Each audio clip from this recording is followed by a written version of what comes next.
Halo teman-teman, apa kabarnya? Nah, ini adalah podcast saya yang pertama. Nah, sekarang di sini udah ada teman lama saya, mantan bos saya, dan sampai sekarang masih jadi guru saya. Wah, panutan pokoknya. Nah, langsung aja di sebelah saya ini ada Pak Dewantoro Ratri. Halo semuanya. Beliau adalah penerjemah kondang. Kondangan. Di Indonesia. Nah, kita mulai amin. aja nih. Pak Dewa mungkin bisa kenalan biar teman-teman tahu siapa sih jenengan ini, siapa sih orang sebelah aku ini. Siap. Halo semuanya, nama saya Dewantoro Ratri, biasa dipanggil Dewa. Saya adalah pendiri Main Kata Translation Studio. Di studio kami mengerjakan pekerjaan penerjemahan dokumen dari bahasa Indonesia ke bahasa Inggris dan sebaliknya. Selain itu kami juga memberikan layanan lain seperti takarir atau subtitling juga. Ya kan belum pernah denger ya takarir ya, ada loh bahasa Indonesianya subtitle ya. Aneh ya, makanya kita harus ikut memperjuangkan biar tidak aneh itu. Pengisi suara tidak aneh ya, tapi mungkin kalau voice over lebih sering lagi, lebih familiar lagi mungkin buat beberapa orang. Dan juga untuk layanan penjuru bahasaan tentunya atau interpreting gitu. Senang sekali bisa ngobrol sama Mas David nih. Keren sekali. Dari kita tahun berapa dulu Mas David ya ketemunya? Kita ketemu mungkin 2013 deh kayaknya, Pak. Sebelum itu deh. Iya deh kayaknya 2012-an lah. Kayaknya ya. Lumayan. Itu dulu ketemu, beliau langsung jadi bos saya, terus kemudian itu ya di lembaga bimbingan belajar yang tidak ingin kami endorse itu. Penuh dengan cerita asoy itu ya Mas David ya. Ya, asoy negatif. Ya. Tapi jujur itu loh Mas, apa ya, kalau saya sering cerita ke orang itu adalah kisah buruk terbaik dalam hidup saya. Mantap. Mungkin horor yang terindah gitu. Mungkin Pak Dewa lebih kerasa ya, karena Pak Dewa kan ada posisi di situ kan. Kalau saya kan dulu hanya guru saja, guru freelance ya kan, mungkin nggak tidak bertemu dengan bos saya lagi, pemilik lembaga itu. Ya sudahlah, intinya tapi kita sama-sama bersyukur ya di situ, walaupun dulu ketika ngejalaninya tidak bahagia, tapi setelah sekian lama, oh ya ternyata ada pelajaran juga ada yang bisa hikmahnya. Gitulah Pak. Tapi sekarang Pak Dewa masih konsisten loh. Dia masih di bidangnya, yaitu di bidang bahasa Inggris. Betul, bisanya cuman itu. Tapi sekarang kalau aku pikir sih itu tahap teratas ya, apalagi gitu kalau ya? Kalau menurutku ya, jangan kan sekarang interpreter kan Pak. Ya, nah, betul. Apalagi simultaneous, dalam artian orang ngomong, Pak Dewa juga ngomong sambil mendengar. Wah, saya nggak bisa bayangin itu. Mungkin kalau saya nyoba event itu bahasa Indonesia pun angkut tangan. Ya? Apalagi langsung diterjemahkan ke bahasa Inggris sambil mendengar. Iya. Seru sih, pekerjaannya seru. Aku kira itu mungkin tingkat tertinggi sih. Mungkin ya. Amin aja lah ya. Tapi BTW dulu gimana sih Pak, kok bisa sekarang jadi interpreter, terus sekarang diriin usaha sendiri yaitu Main Kata Translation Studio. Nah, itu singkat ceritanya kayak gimana? Ceritanya Pak? Gimana? Wah, itu pengalaman dekade ya, 10 tahun lebih diminta dipersingkat. Oke lah, tapi saya persingkat. Jadi intinya dulu saya menjadi seorang juru bahasa. Pertama kalinya saya ingat Mas David, tahun 2004 itu secara tidak sengaja kurang lebih. Tidak sengajanya itu maksudnya saya disewa satu perusahaan, waktu itu masih kuliah, masih jadi freelance juga. Itu sebagai tadinya untuk riset lapangan. Untuk riset lapangan, dan kemudian satu kali saya membantu riset lapangan yang kebetulan kliennya dari India. Nah, mereka pas mukanya ngeblend banget saya kalau masuk ke kumpulan, kan ada beberapa orang itu. Kalau saya masuk ke kumpulan itu, orang Indonesianya bingung. Waduh, ini orang India semua nih. Saya bilang, oh enggak Mas, saya penerjemahnya gitu. Oh ya, ada satu penerjemahnya. Nah, jadi saya masuk sebagai membantu lah untuk riset itu, membantu menerjemahkan untuk satu perusahaan motor India yang sekarang kayaknya sudah nggak ada tuh. Cari deh, motornya logonya kuda warna merah. Kode tuh. Nah di situ saya akhirnya merasakan apa itu yang menjadi juru bahasa. Walaupun Pertama kali ya. pertama kali saya merasakan 2004, ingat betul 2004-2005 lah.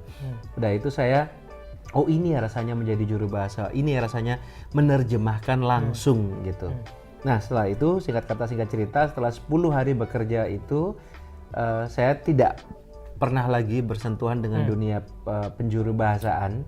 Lalu kemudian beberapa tahun sesudahnya, mungkin 5 tahun sesudahnya saya mulai seperti yang Mas David tahu, akhirnya masuknya ke dunia mengajar.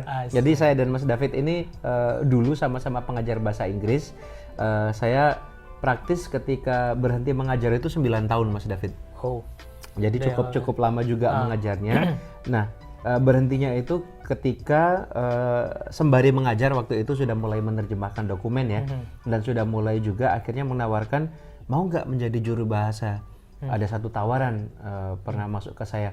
Saya bilang ke yang menawari, waduh saya nggak pernah Mbak, waktu itu teman saya, kakak kelas saya. Tapi kakak kelas saya justru malah yang ingat Mas David. Loh kan kamu dulu pernah cerita ke aku pernah jadi juru bahasa gitu. Saya bilang, oh iya ya. Iya, saya jadi ingat kejadian tahun 2004 itu. Akhirnya saya beranikan dirilah, oke, saya mencoba untuk menjadi juru bahasa. Dan kemudian singkat kata singkat cerita itulah titik awal saya setelah, berarti itu sekitar 2013-2014. 2010-an kali ya. Intinya pokoknya lama lah, 5-7 tahun setelah pengalaman pertama saya, dan terus saya tekuni sampai hari ini. Nah, untuk informasi aja nih teman-teman, Pak Dewa ini pernah menerjemahkan Menteri Keuangan Indonesia. Ya, betul. Bu Sri Ibu Sri Mulyani. Mulyani. Lebih tepatnya menjuru bahasakan. Kadang orang-orang suka, bukan menerjemahkan menjuru bahasakan. Betul. Ya sorry ya, saya awam Pak. Nggak apa-apa. Nah, yang paling spektakuler kalau menurut saya waktu Pak Dewa cerita menjuru bahasakan Tony Robbins. Tony Robbins, betul. Buat yang belum tahu, carilah. Carilah di YouTube atau cari tahulah Tony Robbins itu siapa. Itu pokoknya mungkin kiblatnya coach atau trainer di Indonesia semuanya kayaknya mengarah ke Tony Robbins semua. Dan beliaunya pernah menjuru bahasakan Tony Robbins. Wah, luar biasa. Luar biasa. Jadi pengalaman itu ya, ketika saya diminta untuk menjuru bahasakan Tony Robbins, ya saya sudah pernah mendengar tentang beliau. Intinya beliau menyebut dirinya coach. Kalau bahasa Indonesianya apa yang terdekat ke kali ya? Motivator kali ya? Iya, yang mungkin motivator. Yang mungkin lebih mudah dipahami teman-teman. Kalau dulu di Indonesia ada yang terkenal tuh dengan salam super itu. Ya, Mario Teguh. Iya, seperti itu ya kerjanya si Tony Robbins ini. Jadi bisa kebayang perkataannya begitu cepat, begitu bersemangat, dan itu kegiatannya dilakukan pukul 9 malam sampai pukul 6 pagi. Mengapa seperti itu? Karena Tony Robbins-nya live. Tapi dari Amerika Serikat, Pak David, yang notabene 12 jam bedanya. Teman-teman bisa bayangin juga ya, itu online loh nerjemahinnya. Orang offline aja aku gak bisa bayangin kayak gimana, apalagi online. Luar biasa, apalagi tengah malam gitu ya. Super sekali. Bener, jadi ya itu ya salah satunya apa ya yang apa ya barokahnya yang menjadi seorang juru bahasa itu kita bertemu dengan begitu banyak orang, dan sedikit banyak akhirnya kita belajar dari orang-orang hebat tersebut. Itu salah satu yang menyenangkan menjadi juru bahasa. Tapi menjuru bahasa kan itu kan Pak ya, orangnya macam-macam, eventnya juga macam-macam. Betul. Nah kalau kayak Tony Robbins itu penasaran kan dia istilahnya coach ya, otomatis dia kan energik. Oh iya. Intonasi suaranya ataupun apalah itu. Itu kalau secara jenengan jadi juru bahasa ngikutin gayanya. Betul, mengikuti sekali, sudah pasti mengikuti. Dan itu pengalaman luar biasa teman-teman. Ketika menjuru bahasakan untuk Tony Robbins itu apa ya, karena ya memang tidak kurang pemanasan, intinya kurang pemanasan, dan kondisinya memang tidak ideal untuk bekerja yang notabene malam-malam, tengah malam itu harus menjuru bahasakan. Jadinya saya tidak sadar gitu, tidak sadar artinya ketika Tony Robbins-nya muncul kemudian can you get the spirit yang kayak teriak-teriak gitu. Ya masa iya saya menerjemahkannya, Bapak Ibu sekalian silakan melompat. Kan dia nggak bisa gitu, jadi nggak nyambung. Harus ikut ya? Harus ikutan jadi, ayo Bapak Ibu loncat semua gitu. Jadi teriak-teriak, betul-betul agar pesannya tersampaikan, emosinya juga tersampaikan. Betul. Pada saat itu adrenalin, wow semangat teriak-teriak. Oke, begitu kegiatan selesai, balik ke kamar karena kegiatannya di hotel. Kok suara habis ya itu ya. Jadi itu pengalaman yang luar biasa. Jadi memang dalam juru bahasakan kita sebisa mungkin menyampaikan pesannya yang dalam hal ini bukan hanya kata-katanya saja. Kita tidak hanya bermain kata, tapi energi jualan, ya. Tapi energinya juga itu harus tersampaikan. Keren sekali. Mantap deh. Nah, tapi selain interpreting kan Pak Dewa itu kan ya, menerjemahkan dokumen ya, kan betul, ya? betul. Saya dulu di awal-awal juga ikut kita Pak pernah Dewa kerja bareng ya? Iya. Jadi seru, saya seru ikut tuh. Pak Dewa untuk menerjemahkan suatu dokumen. Nah, dan bagi saya kesan saya menerjemahkan dokumen itu penerjemah butuh ketelitian yang tingkat tinggi. Nah, saya ingat banget tuh Pak dulu jenengan koreksi saya titik sama koma. Iya ya. Sampai Saya nggak segitunya kepikir ya. sampai segitunya titik sama koma, karena kalau di Indonesia apalagi angka gitu kan, Iya. titik kan untuk Ribuan, membelah ribuan. ribuan, Tapi jutaan kalau bahasa dan- Inggris jadi koma. Koma betul. Dan sebaliknya. Itu mungkin dulu saya nggak kepikiran sampai di situ loh. Nah, jadi yaitu tadi baik itu interpreting atau penerjemahan, saya kira itu butuh ketelitian sama tinggi. Betul, ya, Pak. Nah, betul, selain itu betul, kira-kira apa aja sih Pak yang perlu diperhatikan nih kalau mungkin teman-teman, karena kan mungkin ada teman-teman saya yang sebagian jurusan di bahasa Inggris juga ya, mungkin sebagai bertanya-tanya pengetahuan gitu baru ya, lah. mau mencoba jadi juru bahasa dan penerjemah begitu Betul. ya. Apa aja sih Banyak sekali, tapi kalau di main kata saya menyingkatnya agar mempermudah ya, karena mungkin teman-teman yang belajar ilmu psikologi atau belajar ilmu training seperti itu mungkin tahu ya, ada namanya The Secret of Three gitu, rahasia angka 3 konon katanya. Nggak tahu ya. Jadi ada satu kalau boleh dibilang penelitian, saya takut ya bilang penelitian, netizen kadang jahat. Netizen jahat. Enggak ya. Tapi saya pernah mendengar bahwa ketika segala sesuatu itu atau sebuah konsep disampaikan dalam bilangan 3, itu akan lebih mudah diingat gitu. Iya kan gitu. Ke bilangan 3 itu juga mungkin mengapa orang lari aba-abanya 1 2 3 ya. 1, 2, 3. Bukan 1 2 3 4 gitu. Gak enak juga ya. Nah, jadi saya mencoba merangkumnya menjadi 3 teman-teman, dan kebetulan saya mendapatkan 3 huruf ini yang relate ternyata dalam kehidupan kita sehari-hari. Saya mendapati 3 huruf ini adalah CDR. Nah, mungkin pernah dengar ya CDR ya? Pernah, itu suplemen. Merek suplemen itu ya, suplemennya. Sayangnya saya tidak di endorse. Endorse dong CDR. Nih saya promosi CDR ini. CDR ya, masuk lumayan nih buat AdSense. Apa itu CDR? C yang pertama, C-nya ini banyak sekali Mas David ternyata. Di antaranya C-nya itu harus culturally acceptable. Harus berterima secara budaya. Contoh kalau saya menguji penerjemah itu biasanya saya menggunakan pepatah. Sampai di mana dia memahami pepatah. Yang biasa saya sering pakai adalah di mana bumi dipijak, di situ langit dijunjung.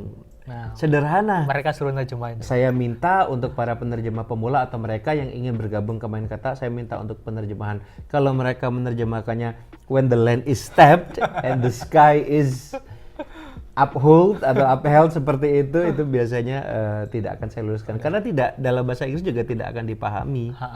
Mereka memiliki pepatah yang serupa, ya kan? Mereka memiliki idioms yang serupa, tetapi dengan konsep mereka. Dalam hal ini bahasa Inggris yang setara adalah when in Romans, do as the Romans do.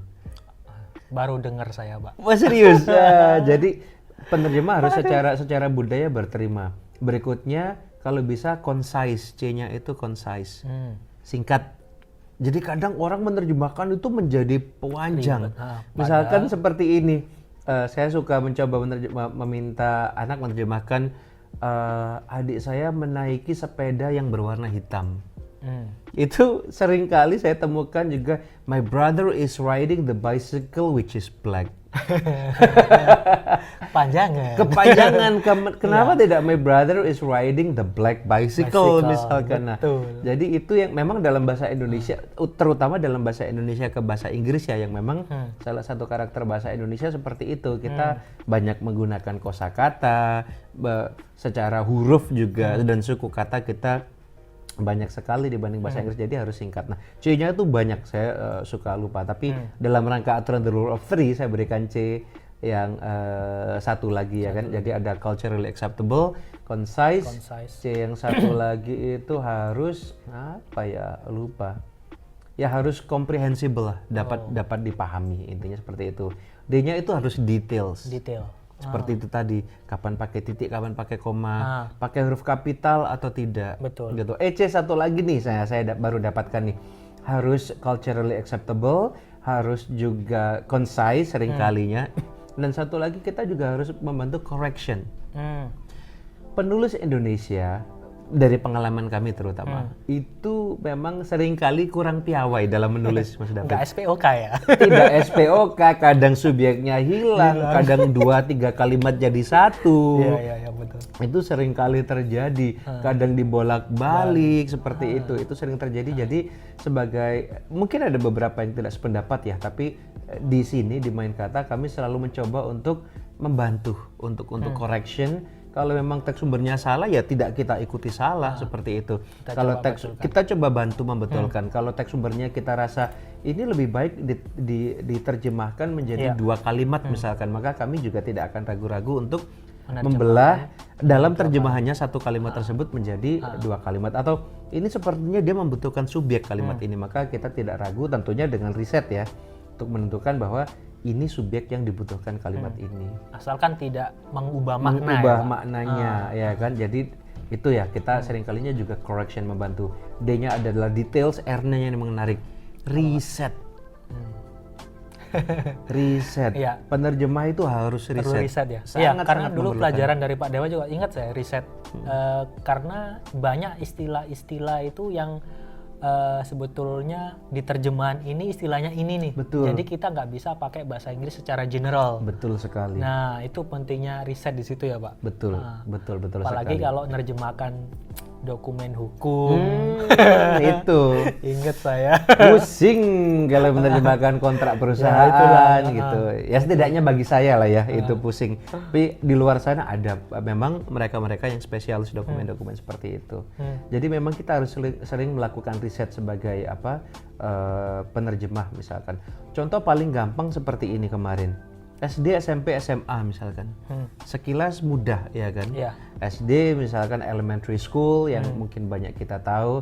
SMP biasanya orang menerjemahkan menjadi junior high school. Misalkan SMA-nya menjadi high school atau senior high school seperti itu. Nah, pada saat menerjemahkan misalkan kita harus riset. Misalkan gini. Oke, kita akan menggunakan elementary school. Pertanyaannya, hasil terjemahan kita ini bahasa Inggrisnya nanti bahasa Inggris yang mana nih? Apakah American English yang digunakan atau British English atau Australian English atau bukan semuanya?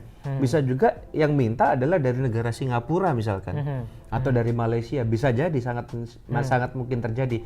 Nah, pertanyaan berikutnya adalah kira-kira di negara tersebut dia pakai apa? Apa dia pakai elementary school atau dia pakai primary school? Jangan-jangan.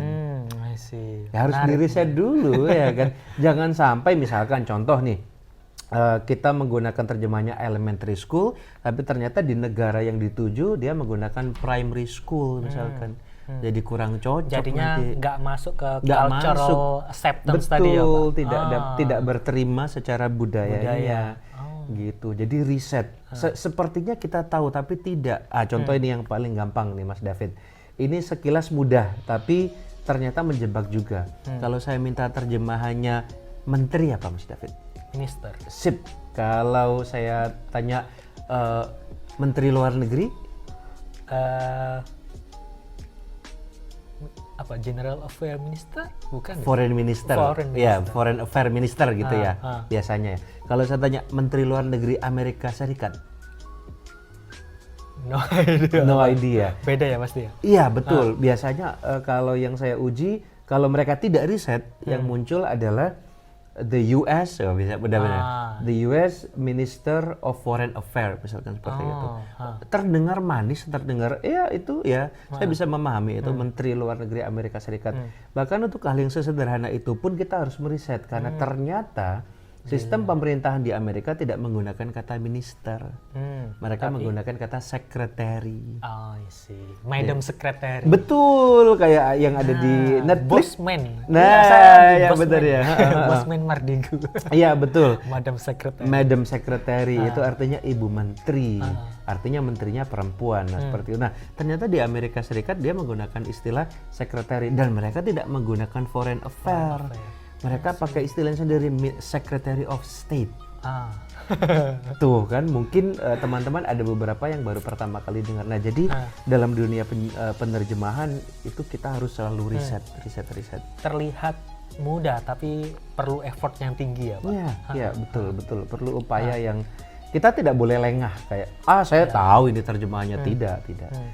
Harus selalu ada rasa, ya itu kembali lagi ke C. Balik lagi, C-nya jadi muncul lagi nih. Harus ada curiosity, harus ada rasa ingin tahu, betul nggak ya terjemahan saya sudah betul nggak terjemahannya ini, jangan-jangan bukan. Itu yang harus selalu dipelihara. Keren kan teman-teman? Nah, ini pelajaran nih bagi kalian yang nyari penerjemah dan suka nawar murah.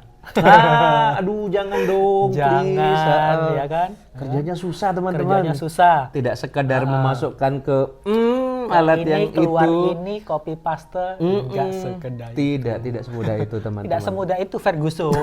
Iya. Kata anak zaman sekarang ya. Jadi banyak stepnya. Betul. Jadi teman-teman kalau juga mau mau ada penerjemahan yang berkualitas, jangan segan-segan kontak Pak Dewa di @mainkata_translation ya Pak. Betul. Instagramnya. Silakan kunjungi Instagram kami di mainkata_translation. Silakan berkirim pesan. Nanti kami akan bantu sebisanya untuk memberikan terjemahan terbaik. Nah, di akun itu juga nggak hanya isinya itu ya Pak, promosi atau apa, tapi Main Kata juga udah mulai ngasih tips and trick gitu ya. Betul. Pelajaran kecil terkait penerjemahan atau bahasa Inggris. Betul, yang kebetulan akun kami dikelola oleh Mas David ini. Beliau adalah digital solutionist yang saat ini bekerja sama dengan Main Kata dan kliennya luar biasa lah Mas David ini. Beliau membantu banyak di dunia digital dan kami sangat terbantu sekali dengan bantuan dari Mas David untuk mengoptimalkan keberadaan kami di dunia digital. Jadi terima kasih banyak Mas David. Sama-sama deh Pak. Nah, sekarang kita ngomongin bisnis nih Pak. Wih, berat. Minum dulu kalau bisnis. Nah, dulu kan ya pernah kerja ikut orang kan Pak. Ya. Terus kemudian sekarang kerja mandiri dan juga menghidupi beberapa karyawannya. Iya. Nah, ini tips and trick atau seguri apa sih Pak industri penerjemahan atau pencuri bahasa? Iya. Dulu karena awalnya satu orang. Mungkin dulu saya doang kan Pak ya? Ya, itu pun freelance judulnya. Itu pun freelance. Artinya belum berani menggaji saya. Nah, sekarang ada 8 orang. Dan mungkin masih bisa bertambah ya Pak? Mungkin ya, kita tidak tahu ya, tapi sekarang sih gimana Pak? Seguri apa sih Pak? Iya. Sampai berani segitu Pak? Iya, pertama-tama ini ada kesurupan malaikat. Kesurupan malaikat ya. Jadi namanya manusia ya, kadang ada salahnya, kadang ada benarnya. Bagus ya? Benar, jadi kalau dibilang menghidupi itu saya kok takut ya. Ya jadi penyambung rezeki. Jadi betul, jadi jalannya aja. Jadi jalannya rezeki untuk teman-teman di Main Kata ini. Segurih apa? Gurih sekali gitu. Artinya dengan dibandingkan dengan dulu ya kehidupan kita sebagai seorang guru ya gitu. Jadi saya betul-betul salut dengan teman-teman guru di luar sana karena teman-teman kami tahu pekerjaan guru. Karena kami juga pernah menjadi guru, cuman kami tidak setabah itu. Dan kami ternyata tergoda dengan rupiah. Jadi salut untuk semua guru di luar sana dengan pengabdian yang total.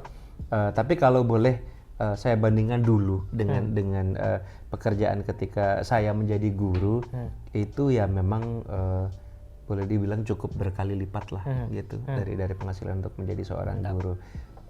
Ya alhamdulillahnya seperti itu. Tapi yang jadi guru tetap jadi guru ya teman-teman. Itu pekerjaan teman-teman itu sangat luar biasa ya kan. Tanpa guru tidak ada orang-orang seperti kami. Tapi ya buat beberapa yang mungkin merasa bisa merasa hidupnya lebih signifikan, hidupnya lebih, saya bisa membantu lebih banyak orang menjadi penerjemah. Nah itu efek sampingnya. Efek sampingnya itu ya ada itu tadi. Memang secara umum, secara hitungan angka nominal ada perbedaan yang cukup lah gitu. Mantap. Jadi gurih ya teman-teman. Gurih teman-teman. Mungkin buat teman-teman yang baru atau istilahnya baru lulus dari kuliah, ya fresh graduate kata orang, jurusan bahasa Inggris, pendidikan itu sebetulnya nggak hanya jajah teman-teman. Jadi istilahnya kalau teman-teman buka searching istilahnya apa yang bisa dilakukan, sebetulnya banyak ya Pak. Banyak. Penerjemah, penyiar, interpreting, penyiar, apalagi zaman sekarang voice over, content creator, podcaster. Wah, pekerjaan zaman sekarang banyak. Wah, luar biasa. Digital solutionist. Makanya dibutuhkan digital solutionist ini untuk membantu kita agar kita tidak tersesat gitu di dunia digital yang kadang ketika kita nyemplung ini saya mau apa sih sebenarnya? Ya, kadang memang gitu sih Pak. Bingung. Ya itu memang saya alami juga dulu kan, bingung istilahnya kalau mau nyemplung ke dunia digital itu mulai dari mana dulu gitu dan sebagainya. Nah itu yang teman-teman perlu cari tahu sih sebetulnya. Nah gitu loh. Ya gitu. Itulah. Mantap. Tapi sekarang untuk kehidupan sebagai seorang penjuru bahasa bisa survive ya Pak dari sana ya? Bisa banget. Bisa lah sampai. Kalau survive iya, kalau survive alhamdulillah ya dengan situasi pandemi seperti ini, anak kedua, istri satu, masih guyonan nakal nih bapak-bapak nih, dan kondisi rekan-rekan penerjemah di sini ada 8. Sebenarnya 6, tapi ada 2 yang magang. Jadi kami juga bersyukur sekali beberapa bulan terakhir berkesempatan juga menjadi tempat untuk adik-adik yang ingin mendalami dunia penerjemahan sembari berkuliah. Kami juga menerima adik-adik yang magang dan ya ini masih bisa berjalan gitu. Bahkan di kala pandemi ini kita syuting ini per bulan Maret ya. Jadi pandeminya happy birthday nih kalau di Indonesia.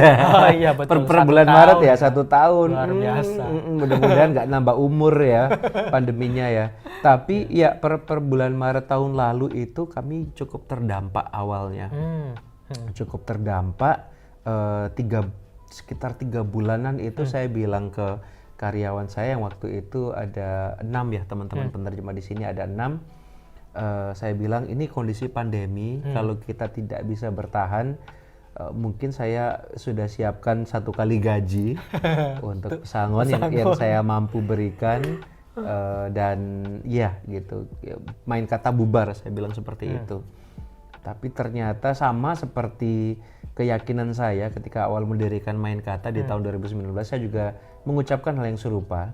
Bahwa Main Kata pada saat itu kami masih mencoba mencari pasar. Waktu itu penerjemahnya baru 4 dan saya bilang saya belum benar-benar yakin bagaimana situasi bisnisnya gitu. Bukan tidak yakin ya, saya tidak bisa menjamin. Kalau yakin saya yakin, tapi saya tidak bisa menjamin. Pertanyaannya apakah 4 orang ini dalam tanda kutip cukup gila juga untuk mau edan-edanan dan ternyata alhamdulillahnya 3 bulan setelah itu kita tetap berjalan 3 bulan jadi 6 bulan lanjut sampai hari ini. Jadi itulah Keren. Ya kami para juru bahasa termasuk beberapa orang yang tidak hanya bertahan sebenarnya Pak David, tapi justru berkembang. Berkembang ya. Ya. Berkembangnya karena pada kondisi pandemi ini lebih banyak kegiatan yang dilakukan di rumah menggunakan Zoom seperti yang teman-teman tahu. Penjuru bahasaan juga bisa dilakukan menggunakan Zoom. Ya. Kemarin saya baru tahu itu waktu main Lihat ke ya. kantor jenengan Gimana orang menjuru bahasakan langsung ya? lewat Zoom. Gimana Mas? Aku nggak tahu ya istilahnya dipencet ini settingannya kayak apa. Tapi saya rasa sih bagi saya yang nggak tahu bahwa penerjemahan bisa dilakukan secara online, ya ternyata bisa ya. Bisa ya. Nah, jadi Menarik istilahnya apapun kondisinya sebetulnya bisa itu ya Pak, bisa dipertahankan atau ada jalan keluarnya. Ada. Heeh. Dan sebagaimana bisnis Zoom yang meroket konon 500 kali lipat ya, 5 kali lipat atau 500% di masa pandemi ini, beberapa pekerja termasuk saya diantaranya juru bahasa itu termasuk yang berdampak positif, alhamdulillahnya. Ketika teman-teman yang lain terkena dampak negatif. Saya juru bahasa atau kami rekan-rekan juru bahasa itu yang menemukan selanya itu justru mendapatkan dampak positif. Apa dampak positifnya? Dulu penjuru bahasaan umumnya dilakukan secara langsung. Artinya jika ada rapat, ya saya harus datang ke rapat, duduk di belakang menggunakan alat segala macam dan menjuru bahasakan. Tamu rapatnya juga menggunakan alat segala macam. Nah, kalahnya apa? Kalahnya adalah saya tinggal di Sidoarjo, kami berdua tinggal di Sidoarjo. Sidoarjo adalah kota di sebelah Surabaya, bahkan bukan Surabaya ya, masih di sebelah Surabaya, yang artinya itu bukanlah sebuah sentra untuk kegiatan-kegiatan tingkat tinggi seperti itu. Kalau yang terdekat dari Sidoarjo saja Surabaya biasanya. Jadi seringkali dulu sebelum pandemi saya datang ke Surabaya untuk menjuru bahasakan rapat seperti itu.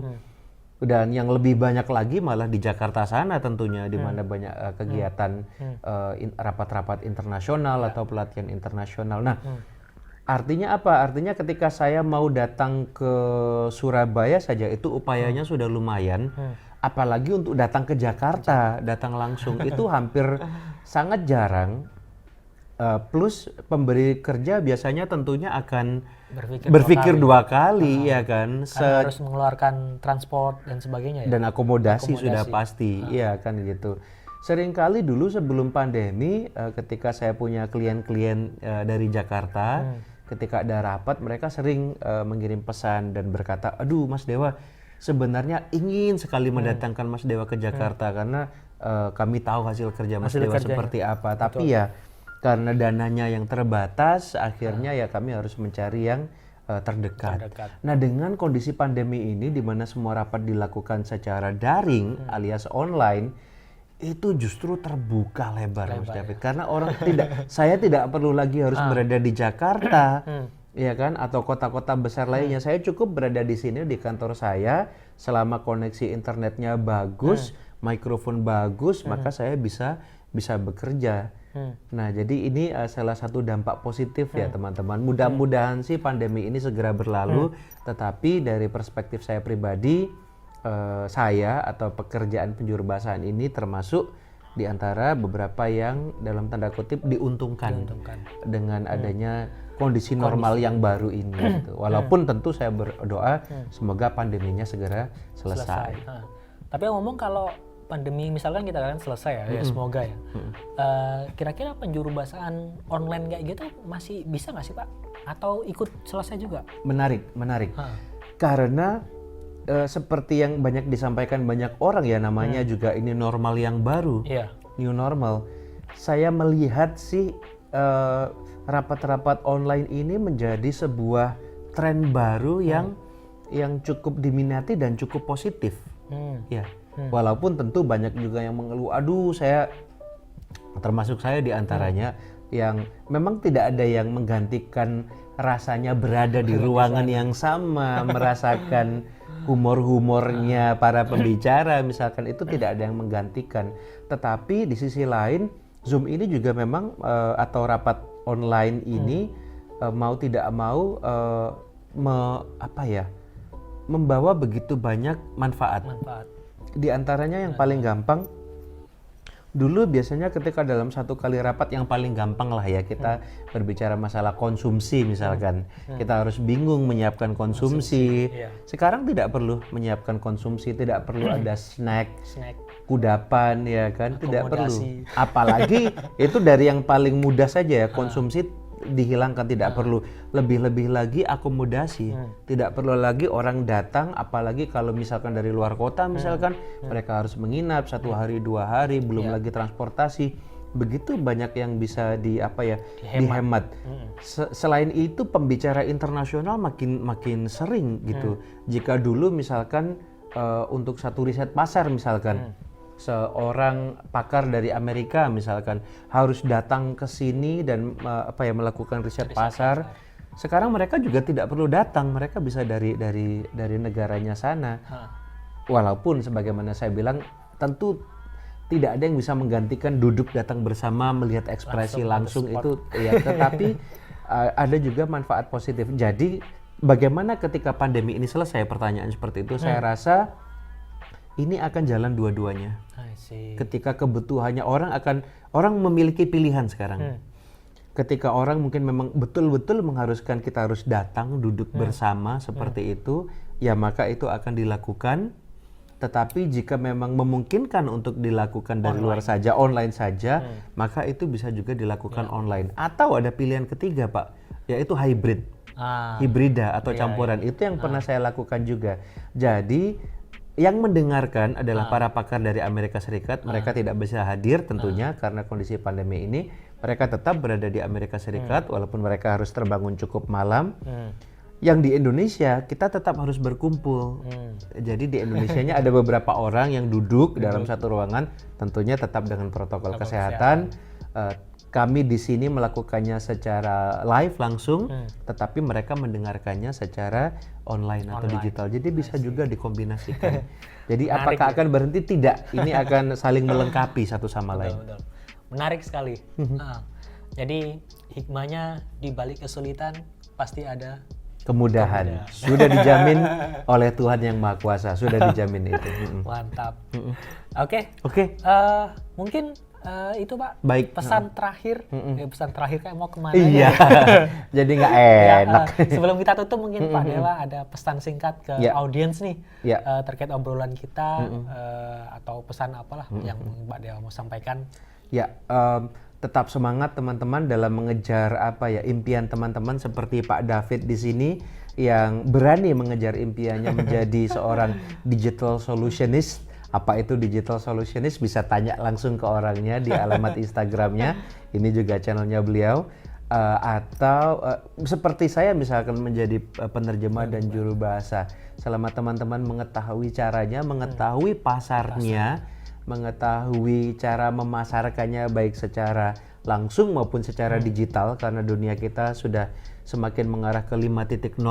Betul. Maka di situ teman-teman akan menemukan, mudah-mudahan ya, menemukan keseimbangan antara melakukan pekerjaan yang teman-teman cintai dan mendapatkan penghidupan yang semua orang inginkan. Gitu, atau yang setidaknya cukup menurut versi teman-teman. Jadi sukses buat semuanya. Sip, thank you Pak Dewa atas Terima kasih Mas David. Oke, bye-bye teman-teman. Bye. Kita ketemu di podcast selanjutnya. Bye.